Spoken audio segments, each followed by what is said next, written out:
What's going on, people? Lorenzi here from the Omaha World-Herald, and we're live here in Louisville, Kentucky, just days away from Creighton's second Sweet 16 berth, where they'll play Princeton, the number 15 seed, because why not? It's March, and a lot to look forward to in that game. Princeton has knocked off some pretty good teams, one in Arizona, in which a lot of people had going far, cough, cough, including myself.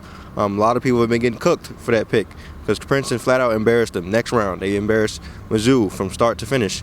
And don't get me wrong, this team is impressive. What they've done as a team that really in their rotation doesn't play a guy above 6'9", doesn't start a guy above 6'8". They've really outplayed their size. If you're a high school coach that likes that David and Goliath story, you love this team. This team has outplayed its size. They play well for what they are. They're physical. Arizona didn't shoot well in that game. Credit to Princeton's defense. For what it's worth, Princeton has looked impressive on both sides of the ball, and Princeton didn't shoot too hot that game. It was because of the rebound. They out-rebounded Arizona, especially on the offensive glass. They were able to, control that game down the stretch. Made Courtney Ramey and Kirk Creesa, Arizona's backcourt, look like a shell of themselves. And that's a credit to Princeton's defense. They are physical. For what it's worth, maybe not like Creighton, but they foul or they defend without fouling. Not to the level of Creighton, of course, but they do so within their realm. They defend. They made Arizona's backcourt look uncharacteristic, and they've done that since.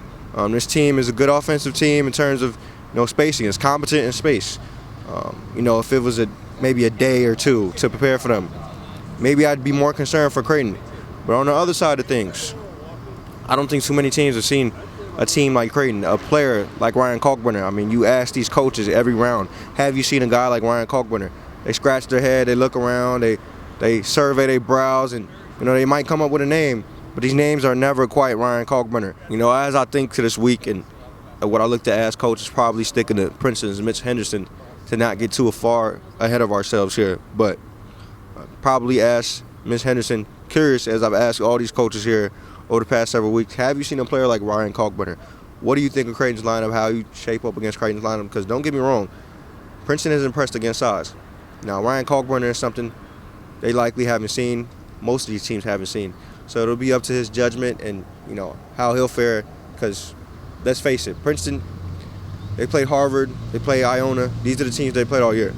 Now, they've impressed against the high majors, but they haven't really played a ton of teams that would really stretch them too far, and they definitely haven't played a player like Ryan Kalkbrenner. And even last round, when it was Ryan Nembhard's turn to step up, there was an entire defense dedicated to Ryan Kalkbrenner and making sure he didn't repeat what he did in that first round. You got a guy who's probably the best drop defender in basketball.